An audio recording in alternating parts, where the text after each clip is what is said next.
Assalamualaikum warahmatullahi wabarakatuh. Salam dan bahagia, Ibu dan Bapak Guru.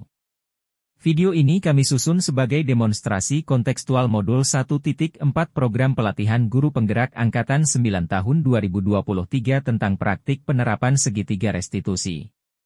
Pada bagian awal, akan kami paparkan restitusi, cara menanamkan disiplin positif pada murid. Restitusi merupakan proses menciptakan kondisi bagi murid untuk memperbaiki kesalahan sehingga mereka bisa kembali pada kelompoknya dengan karakter yang lebih kuat. 10 hal penting terkait restitusi. 1. Restitusi bukan untuk menebus kesalahan tetapi untuk belajar dari kesalahan. 2. Restitusi memperbaiki hubungan. 3. Restitusi adalah tawaran bukan paksaan. 4. Restitusi menuntun untuk melihat ke dalam diri. 5. Restitusi mencari kebutuhan dasar yang mendasari tindakan. 6. Restitusi diri adalah cara yang paling baik. 7. Restitusi fokus pada karakter bukan tindakan. 8. Restitusi menguatkan. 9. Restitusi fokus pada solusi. 10. Restitusi mengembalikan murid yang berbuat salah pada kelompoknya. Segitiga restitusi, cara melaksanakan restitusi pada murid. Tahap 1. Menstabilkan identitas. Tahap ini bertujuan untuk mengubah identitas anak dari orang yang gagal karena melakukan kesalahan menjadi orang yang sukses karena bisa lebih baik di waktu yang akan datang.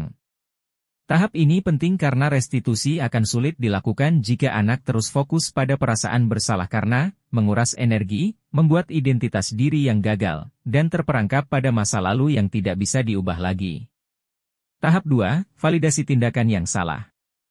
Tahap ini bertujuan untuk mengetahui alasan dasar anak melakukan tindakan yang salah. Restitusi tidak menyarankan guru bicara ke murid bahwa melanggar aturan adalah sikap yang baik, tetapi guru harus memahami alasannya, dan paham bahwa setiap orang pasti akan melakukan yang terbaik di waktu tertentu.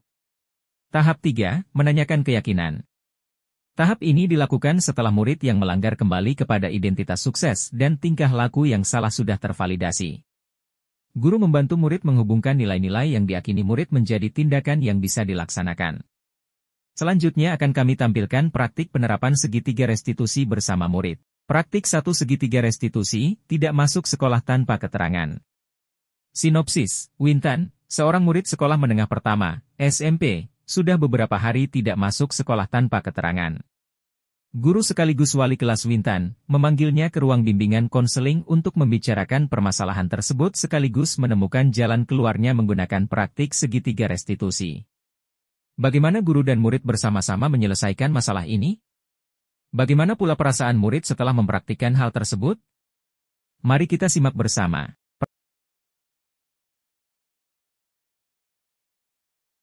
Selamat siang Wintan, bagaimana kabarmu hari ini? Syukurlah kalau begitu. Tahukah kamu kenapa Bapak panggil ke ruang ini? Mungkin karena saya sering tidak masuk sekolah tanpa alasan. Betul sekali. Bapak percaya kamu tidak masuk sekolah karena suatu alasan. Sebenarnya saya punya alasan, tapi Bapak pasti tidak akan menerima alasan saya. Begini, apa Bapak boleh tahu alasanmu beberapa hari ini tidak masuk sekolah? Sebenarnya saya tidak masuk sekolah karena tidak punya uang saku. Bapak saya sudah sebulan ini tidak bekerja lagi. Wintan, setiap orang pernah mengalami masa-masa sulit. Ada yang berputus asa karena kesulitan menghadapi, tapi ada juga yang terus berdoa dan berusaha mengatasi. Menurutmu Wintan, mana yang lebih baik? Tentu saja yang terus berdoa dan berusaha, Pak. Tapi saya bisa apa? Saya hanya anak kecil. Baik, begini. Bapak paham sebenarnya yang kamu rasakan. Tapi kamu ingat ya keyakinan kelas kita? Iya Pak, saya ingat. Kita tidak boleh berputus asa. Kita adalah keluarga. Kita akan saling membantu dan bekerja sama. Betul sekali.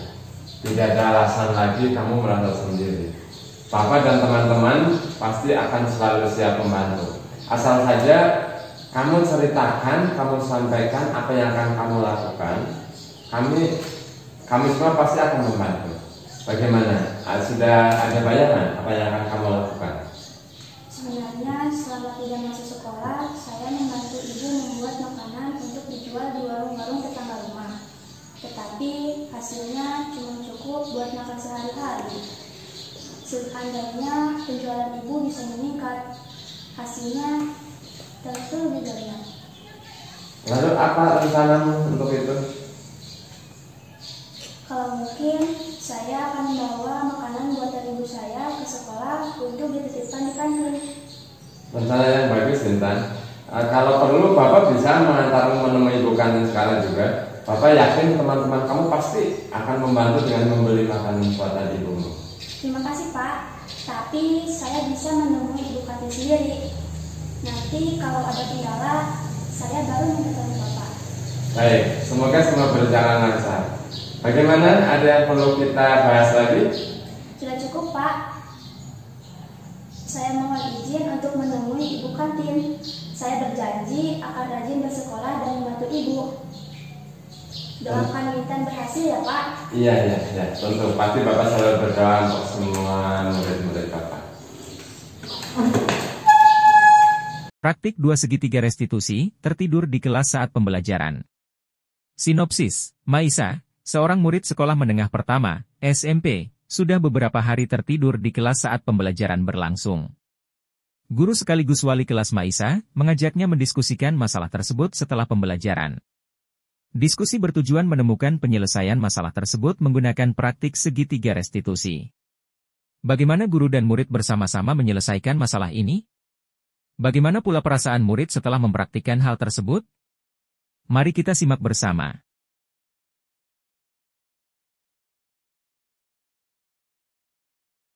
Siang, Maisa. Bagaimana kabarmu hari ini? Alhamdulillah sehat, Pak. Syukurlah kalau sehat. Begini, Maisa. Bapak mendapat informasi dari beberapa guru kalau kamu sering tertidur di kelas saat pelajaran. Apa benar begitu? Hanya jam-jam terakhir kok, Pak. Tapi mulai minggu ini saya tidak akan mengulanginya lagi. Begini, Maisa. Tidur itu sebetulnya adalah hal manusiawi ya. Jadi semua manusia memang butuh tidur untuk mengistirahatkan diri. Bapak percaya kamu pasti punya suatu alasan mengapa sampai tertidur di jam pelajaran. Ya, Pak, beberapa hari ini saya tidur larut malam karena banyak tamu datang ke rumah. Karena itu kamu menjadi ngantuk saat pelajaran. Betul, Pak, sebenarnya saya berusaha untuk tidak tidur terlambat, tapi di rumah banyak tamu pada mengobrol, jadi saya tidak bisa tidur. Begini, Maisa. Bapak paham maksudmu. Memang tidak mudah kita untuk beristirahat saat ada keramaian. Tapi kamu masih ingatkan ya tentang keyakinan kelas kita bahwa setiap murid harus mengikuti pelajaran dengan baik? Tentu saja ingat, Pak. Saya juga harus menghormati guru yang sedang mengajar. Saya berjanji tidak akan mengulanginya lagi. Saya juga akan meminta maaf kepada guru-guru atas kesalahan saya kemarin. Baguslah kalau begitu. Lalu begini, bagaimana rencanamu agar tidak mengantuk lagi di kelas? Kemudian bagaimana cara meminta maaf kepada guru-guru? Saya bisa tidur di rumah kakek nenek saya selama di rumah masih banyak tamu.